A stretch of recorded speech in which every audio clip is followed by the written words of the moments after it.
Well, that's the first round of Super Rugby Pacific 2025 done and dusted. The results for fantasy are in. In this video, I'll do a quick recap of my team. Spoiler, not feeling great about it. Then after that, we'll analyze the top overall players this round, see what the trends are, see what we can learn from that. I'll go over each position broadly so we can understand exactly how they're scoring. Then to round out, we'll look at next weekend fixtures and see where you might want to be picking up players for the next weekend. Then lastly, we'll take a quick look at the leaderboard, see what other players are doing, see what their strategies are, and see what we can learn from that. So with my own team, mistakes were made. I'm not very happy with how my round went. The backs were mostly a bust. I was happy taking Sevu Reece over Will Jordan, but taking both really paid off for most of them. I thought that Crusaders Hurricanes game would be a little bit tighter. Didn't think it would be the backs fiesta that it sort of was, so I didn't want to overinvest too much and too many players from one team in my outside backs. Let me just enable points there so you can see how my guys actually scored. A bit disappointed with Andrew Callaway. That was a matchup where points were on offer, they didn't go his way, and I feel like that could be the case because Joseph Suoli'i, he seems to be a really big part of the Waratahs game plan this year. They really want him to chase those kicks and they want that to be their attacking threat, getting under those high balls. The other mistake as well, not captaining the big man, Damian McKenzie, top point scorer for round one with a 104-point haul. I know McKenzie's gonna be an excellent pick for fantasy always this year, but I thought if there was one game where he might not go that well, I thought this Blues Chiefs game might play a bit tighter, not suit the backs, but I was completely wrong, and everyone who captained him, it's going to pay off big time. The captain I did go for, Kanaveri, he did quite well, got 60 points. It doesn't show it here, but this did get doubled to 120. Like I was saying in my format analysis for fantasy video, hookers, they're going to be really consistent scorers. They double dip in those line out and scrum points, and they get the maul tries. He wasn't the top hooker this week, that was Devry, because he got those 2 tries, but still Kanaveri did pretty well for someone who didn't get tries. We'll talk a little bit later as well about captain strategy and what the way to play it going forward is going to be. Now let's get into the top point scorers for the round overall across all positions and see what we can identify, see what's going on. The first thing to notice is that it's completely dominated by back 3 players. Damian McKenzie, he's fly half, but even he was playing at fullback this week. I'm not surprised by this at all. This is what I expected to happen because back 3 players, they are the ones, they get those line breaks, those assists, they get the tries, they get the big rewards. The top 2 players, Damian McKenzie and Sevu Reece, I expect these guys to always be very near the top of the list. They're just the perfect type of player you want for fantasy because they're very greedy and they play with ball in hand. That's what leads to those tackle busts, those line breaks, those assists, those tries. That's the #1 trait to look for in fantasy Super Rugby.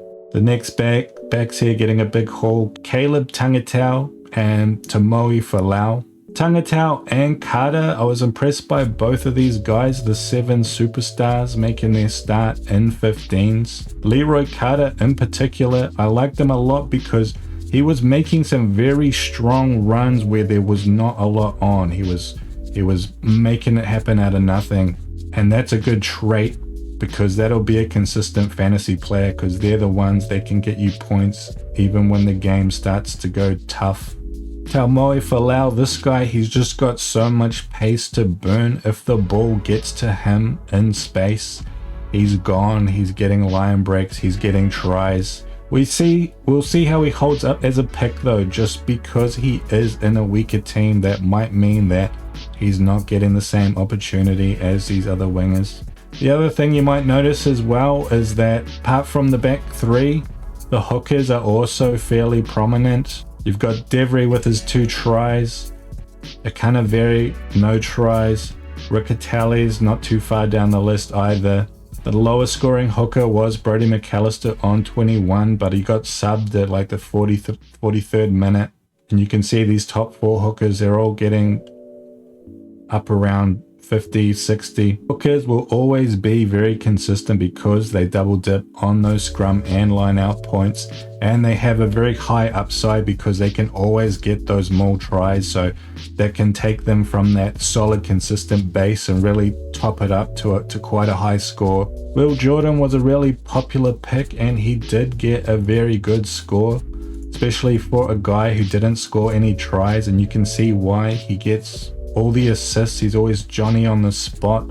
He's on the end of plays that gives him line breaks. He just knows exactly where to be.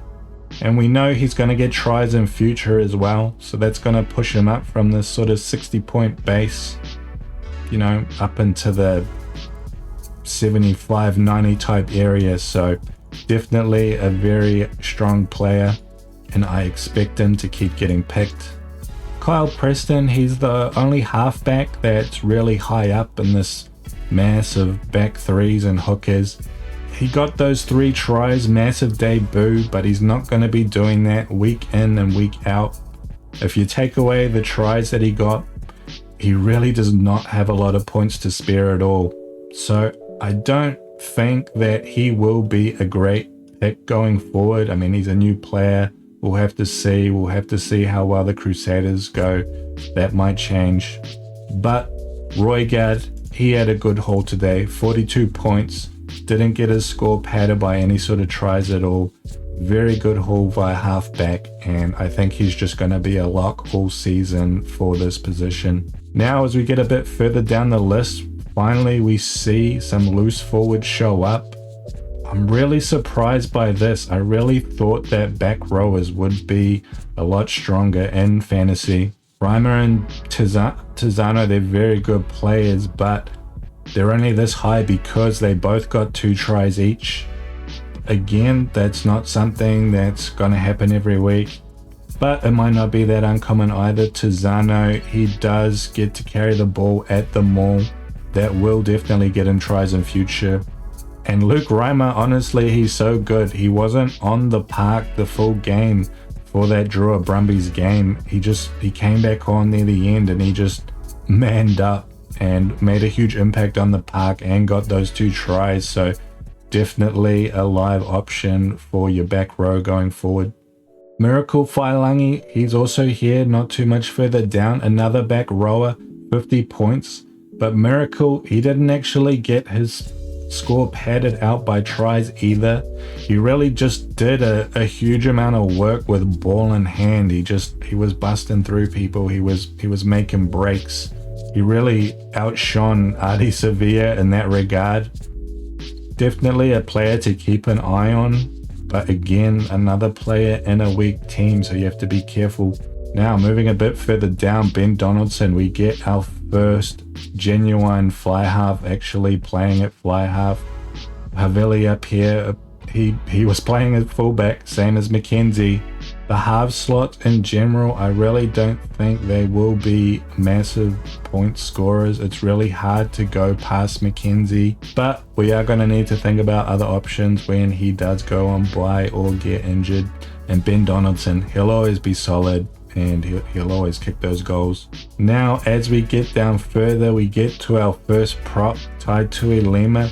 Except, wait a minute, he's not a prop at all. He's a back rower. I can't believe I actually missed this one. We did pick up on Callum Grace being a back rower in the locks, but I missed this, a back rower in the props. Definitely something to stay aware of because that propping slot doesn't necessarily score a lot of points. And Taitui Lima, I mean, he could become a real regular selection for that prop slot just because he is more likely to, he's got more avenues to get points than a prop does. Down here we get down to our first actual loose forward, highest points 40, but His score also padded a little bit by a try. Remember, these guys, they're not always going to be getting tries. Without the try, he would have been on 25, a pretty mediocre score. Adi Sevilla did pretty well, didn't get a try, pretty solid, both sides of the ball, lots of tackles, defenders beat him with ball in hand, offloads, line break assists, really diverse score in there. Adi, I think he will probably stay a solid pick. And below him, we've got more loose forwards. Papali'i, pretty solid, makes a lot of tackle, did score a try. Segner though, he didn't score a try, his was all work, lots of tackles. 2 steals at the line out though, that is really not something that you're going to see every week. So maybe not an exceptional pick there, Segner. Now we get our first lock, higher scoring lock with 36, Cullen Grace, except again, like we said earlier, not actually a lock. He's a back rower, started at 6 in that last game. Did get a try. If he didn't get that try, he probably would be sort of in the middle of the pack with the other locks who were scoring. So in general, it feels like lock is not a strong scoring position. It's a bit of a muchness who you choose there. But in general, yeah, you still want to favor those guys who do get a line out receptions and are busy around the park, who can carry, get some offloads, get some busts. And those guys, they'll do a bit more for you than the guys that just tackle. Like Fabian Holland, for example, another popular pick.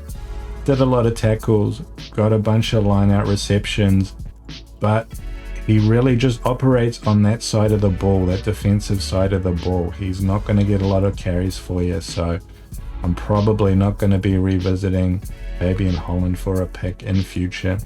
Sean Worthy got a huge amount of tackles, 27 tackles in one game. Turnover to boot as well. But yeah, these tackling guys, you only get 1 point per tackle. They're really not going to be enough to carry you to great heights. You do want to be looking at those guys who will be doing stuff in the open. Now finally, we are starting to see more props show up. Amone came off the bench, got 2 tries. Pretty much all he did. Gave him a great score, but again, that's probably not going to be happening week after week when you're on the bench. And Tupaya, this is our first midfielder. I'm really surprised to see midfielders down here in the doldrums with the locks and with the props. I really thought midfielders, they would have those opportunities in the open as well for making those tackle busts, those line breaks, those assists, scoring some tries. If we have a look just at the midfielders only, we can see like they're barely cracking 30 points. They're struggling. Tupaya, Suali'i, Rona, they're all the top scorers this round. My boy Yosefo Masi really didn't have a great game. Not up to much this week. Rico Ani, not up to much either, only 17 points scored. And I said this in my first analysis video, Rico Ioane, he is not going to be a good pick for fantasy. Just because being a 13 at the Blues, the way they play, the way they just bash it up in the forwards, if they're going to spread it, it's going to their wings. Their midfield is just there to bash it up and give those forwards a break. Like 13 is just a bad spot to be in at the Blues. You're not going to get the ball, you're not going to get the opportunities, and you're not going to be getting us fantasy points either. Getting back to the top scorers list though, as we get down here to that sort of 30-point range, we start seeing again the locks are turning up, more of the midfielders, props, less of those outside backs. And yeah, props, they seem to suck in terms of scoring, but something is seriously going wrong with the prop position in this fantasy competition. Just because the points that players are getting for scrums won outright, it is not adding up at all. The scrums that players are getting credited with, they do not add up to the scrums won that we're seeing on the stat sheets for the teams after the game. Not only that, it does not seem that the scrums are being allocated to the entire front row. If we look at the rules here, you can see it clearly says for scrum, 1 outright awarded to the entire front row, 3 points. This star 3 here, that refers you to this rule down here that says points only awarded to props and hookers actively playing at the time a scrum was won. Presumably that includes the props, the front rowers who were actually in that scrum, but that is not the case. That is not how it is being calculated if you go through these props and look at where they've been allocated scrum points. I won't harp on it here. I'll probably make another small video and just illustrate it very clearly that it does not add up. If anyone knows what is going on with this, how this is actually working behind the scenes, please let me know, because those scrum points, they really are a lot of the points that these props are getting. And while it's not easy to predict how many scrums you're going to get in a particular fixture, I mean, there are things we can do. We can look at games that have rough conditions or teams that sort of tend to knock on the ball. But if the scrum points aren't being applied properly, then making those picks, it's a lottery on if our prop picks are going to turn out better or not. Looking ahead to the round 2 fixtures, we want to look at these so that we can start thinking about which players or which teams we might prefer to pick players from when it comes down to picking them. Again, you want to pick those players who are in those matchups where they got a chance of just running up a cricket score and their wingers, their backs, they're just going to be running in try after try and rewarding you with those juicy fantasy points. All of the matchups here, all of the fixtures, they are pretty heavily favored to one side or the other. So you really can't go wrong. This is in contrast to round 1 where all of the matches were really evenly matched. The matches I like the most in this round are going to be Reds versus Pacifica and Hurricanes versus Drua. Teams on the left, they are playing at home. Drua in particular, we know they don't travel that well. So this will be a big opportunity for the Hurricanes to put some points on at home, and they'll be wanting to do that after losing in round 1. Queensland Reds, we actually haven't seen them play yet in Super Rugby. They had that bye in round 1. They're not completely unseasoned though. They have been in the Northern Hemisphere playing some show matches up there. So don't ignore the Reds when you go to make your next round of picks. I will be quite interested in seeing their midfield. I think they have some midfielders who would probably be doing a lot better than the ones we saw this week. Blues, despite their loss, probably still favored to beat the Highlanders, but they are playing away. Either way, probably still a lot of points to be scored in this game, even if it isn't a blowout. The Brumbies taking on the Western Force. Again, Brumbies should be favored. I'm always talking down the Brumbies, saying that they're not that good anymore, but I still got to tip them for this game. And with the Chiefs and Crusaders, that will be the big game on Friday. This probably will be a close game. It's evenly matched, but just the way we saw the Crusaders play in round 1, I mean, it's possible it could be a very open game as well. Just like that Hurricanes game, there could be a lot of points being scored, a lot of line breaks happening, a lot of good stuff like that. So I wouldn't shy away from taking players in this matchup either. Now, taking a little look at the leaderboards just to see what other players are doing, you can see everyone in this sort of top 100, they all had the same genius idea. They all used their one-off boosted triple captain on Damian McKenzie, and it just paid ginormous dividends. Top scoring player for the round, huge haul of 100 points. Definitely a great way to spend your booster for this season. You did not miss. And that's the same for all these guys. You keep going down, you'll just see the same thing here, like triple captain Damian McKenzie. We're getting down here to about 60 where you actually see a captain that wasn't Damian McKenzie. This guy went for Mark Talia, but he had the other power combo, Sever Reese and Will Jordan, both doing extremely well. Had a solid back row. Had the foresight to identify Tai Tuilima, the back row, listed as a prop. That paid off dividends. Everyone else just pretty solid. But even then, if you keep going down, you'll still just see way more people with triple captain Damian McKenzie or just captain Damian McKenzie. So don't beat yourself up too much if you're off the pace compared to this leaderboard. If you haven't used your triple captain boost yet, you're still in the game. It's the first round. There's a lot of rounds to go, and we'll see how things shake out. After a few rounds, these leaderboards will become a bit more valuable. We'll be able to see what people are actually doing a bit easier, because you can, it seems like, go back and check every round to see what individual players did in that round.